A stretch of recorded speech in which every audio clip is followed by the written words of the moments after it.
everyone, and thank you for joining us here on the Recruitment Roundup podcast, which is brought to you by BMS Performance. For those of you that are joining us for the first time, BMS Performance is a specialist sales and marketing recruitment consultancy. For the last 30 years, we've been helping businesses across the UK recruit for vacancies at every level. I'm your host, Mike Leather, and every week I'll be joined by a new guest where we'll get stuck into the latest trends in regards to recruitment. We'll talk about insights, we share ideas, we share experiences, and ultimately we look to provide value to fundamentally help you, whether or not you're a hiring manager, a business leader, or part of an internal talent team, to recruit smarter, faster, and more effectively.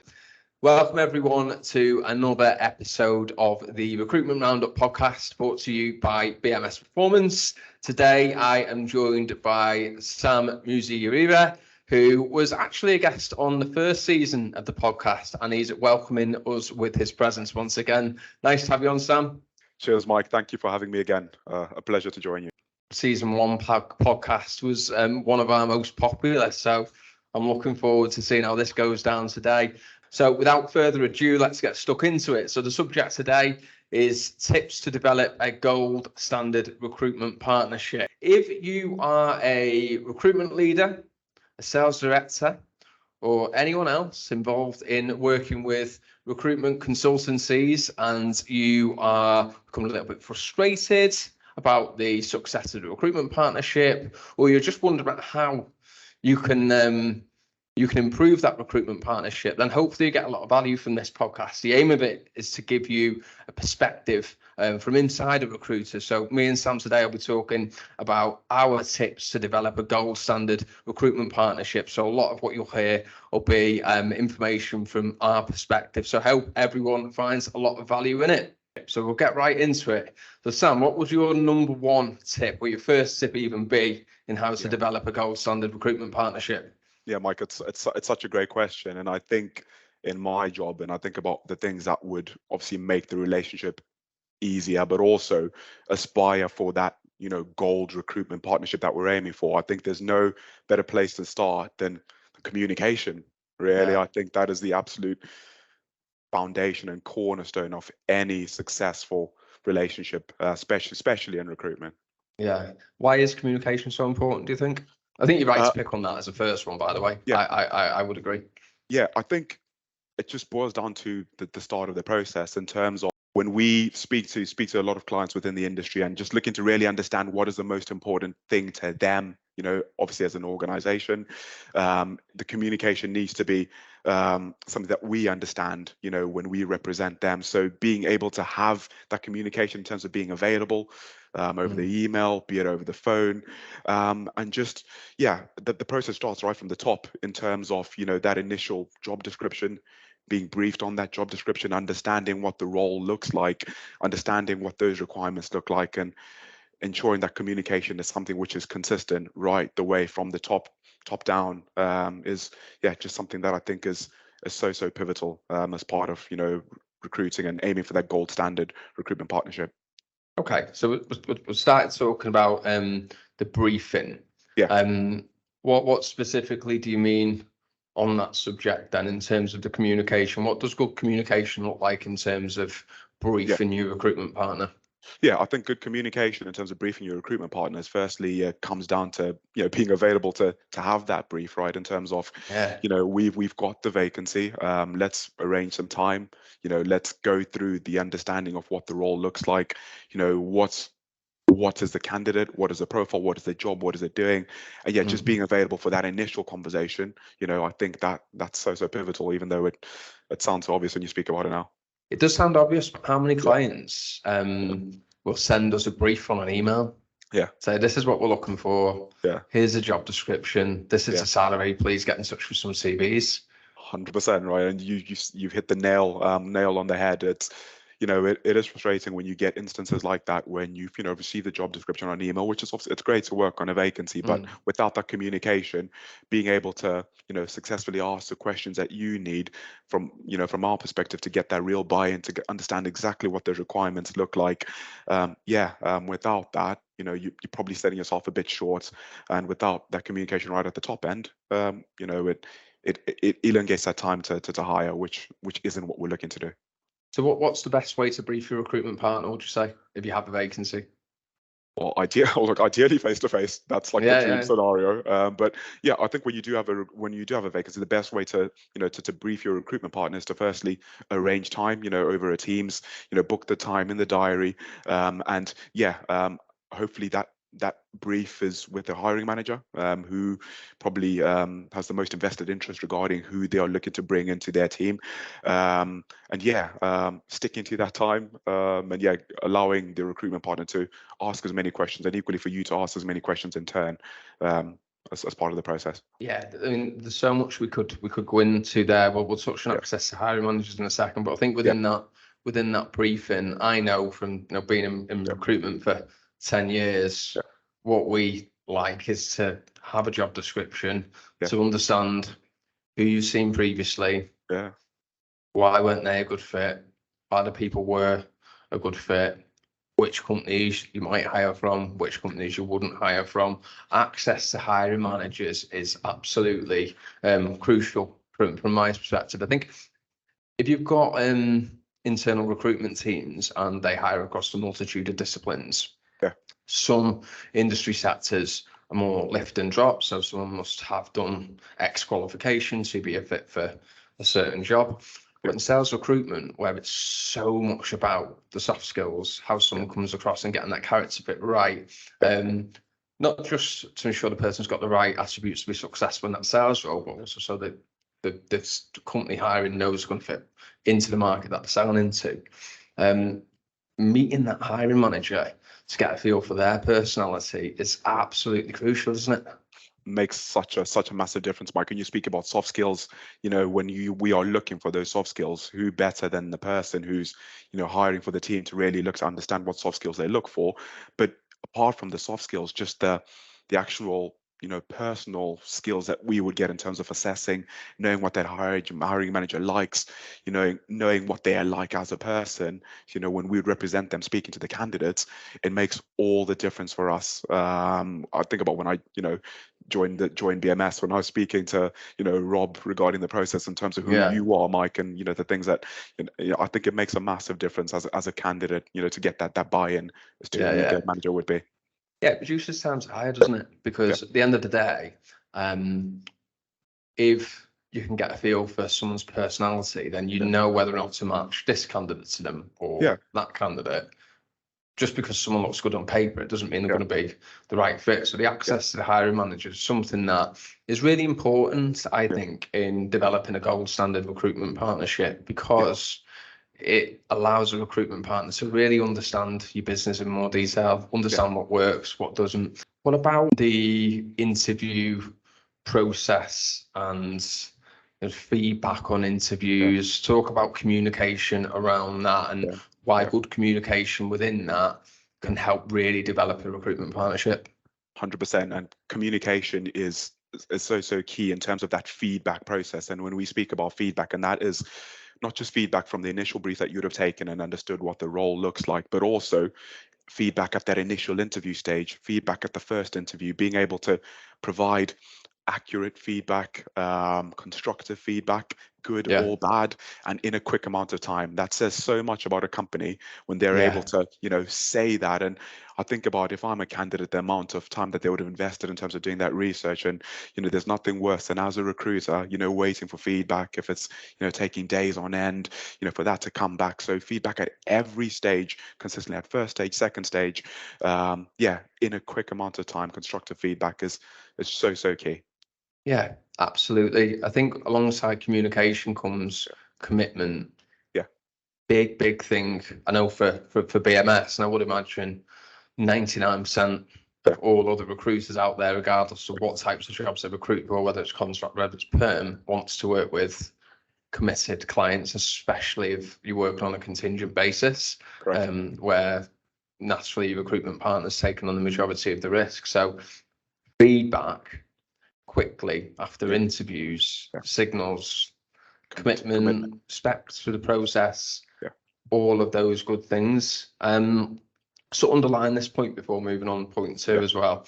I think your recruitment partner, and we do, generally want to help the client. We want to help the clients or clients to recruit for vacancies that are fillable in the market. So often it's great for us to answer questions from clients about how marketable their role is, if the proposition that they're taking to market is enough to recruit the type of individual that they want. You know, are my expectations realistic? That again will save time, won't it? 100%. It's all about that being aligned at the front end. And you've obviously spoken about, being realistic in terms of is what we are looking to recruit available in this market, and also, are we at where we need to be able to recruit that? And that open and honest, transparent communication just has to be prevalent throughout the process. So no, it's a great point. Because you need that feedback from your recruitment partner, because your recruitment partner's saying, yeah, we can fill this vacancy, but 4 weeks goes by, I've not received a single CV. Then your impression as hiring manager, client, etc., is gonna be slightly negative potentially. You know, they said they could fill this vacancy and they can't, but we want this transparency on both sides. So if we can inform you of how realistic your vacancy is, or how realistic it is for you to recruit what you need throughout the market for your vacancy, but at the same time, how willing are you then to trust that feedback that you're getting from your recruitment partner, and then employ it internally to mold the role to be more fillable if required. But yeah, okay, cool. So what's point two, Sam? Yeah, point two is obviously looking to understand, in my opinion, just how the recruitment partner works behind the scenes. I think, there's so many relationships that I can think of where, do you understand what is involved in terms of what the recruitment partner does to be able to, put candidates in front of you, and what does that recruitment process really involve after you've had the brief for the role? This is a key point. This is, I said it on a podcast last season, in season 1, but the amount of times that I've ever been asked by a client, what do we need to do to make the most out of this recruitment partnership, or how do we get the most out of BMS? I can count on one hand how many times you've been asked that question in 10 years. So it's important to understand what their process is to work on a vacancy. How do they assess candidates? This one might make people wince, but it's the reality. How do they prioritize the vacancies? Because every recruiter prioritizes the vacancies based on a multitude of variables. But if you understand that, then you can be in a position to get more out of your recruitment partner. What are their attraction strategies? How much do you know about how they attract their candidates? What types of candidate profiles they see? Because some recruiters might specialize in at one end of the market. Some recruiters might specialize in another end of the market. And that could be one of the reasons that you're struggling to get some of your vacancies filled as well, because you're not working with the right recruiter. 100%. And until you sort of allow yourself to be in that in that scenario to fully understand, what does this recruiter do? What are the kinds of profiles that they tend to attract? Who are the typical candidates that they engage with? And is there similarities in there? Is there synergies within the values that they have as a company versus the values that we have as a company? And until that's aligned, we don't want that. We want to be working towards a common goal. So until we understand those attraction strategies, those candidate profiles, the recruitment processes, how they interview candidates, how they screen candidates, what are the questions that they ask, literally understanding that process, working backwards, as we like to say, it increases the chance of success. 100%. I think it's typified, isn't it? Whenever we are speaking with a new prospect or a new client, or in a new client meeting, and we ask the question, what services do you receive or have you received from a recruitment partner? They very rarely know, don't they? Very rarely have an understanding of how they attract the candidates, how they assess candidates, how they go about filling their vacancies. 100%. Like, it's it always amazes me when clients are like, they just get us CVs, so until that's a classic response, isn't it? We just get CVs. We just all get do the CVs. same thing. Yeah, recruiters do the same thing. But yeah, there's a lot that goes on behind the scenes. Yeah, and if you can tap into that as a company starting to work with a recruitment company, or even if you've been working with a recruitment company for a while and the relationship might have started to plateau a little bit, it's a great way of reinvigorating it. And asking the question, what do we do? What do we need to do to get more out of you? Because by being open like that, you will definitely develop a better recruitment partnership. 100% on this subject. Okay, cool. And what have you got for point 3, Sam? Point 3 is probably my favorite point. Just in terms of, I just think investing time in meetings, and ideally sort of face-to-face meetings, and being able to create that opportunity is such a good point, because that relationship opportunity that you get from, I think we've obviously lost it, coming out of the pandemic quite a bit, where lost that now, it's happened. We don't meet face to face anymore, do we? People don't meet face to face. Avoid it. I know. Just want Teams because it's easy. It's easy, right? And I'm old school in my ways. I just like, meeting clients and meeting people, and like investing in that time, ideally to meet people face to face, being invited to premises is where I believe the magic really happens. Yeah, the buzz you get from coming away from client meeting, I know we're putting our BMS hats on here and talking, but you don't get the same as coming away from a Teams meeting. And if one of the main reasons that your recruitment partner exists, if you are a hiring manager, it's to save you time. It's to place people in your business that are going to be your next top performers, to help you recruit the best talent and retain the best talent. One of the best ways for your recruitment partner being able to do that is if you get a feel for what your actual premises are like. 100%. What's it like? What's the environment like? What's the culture?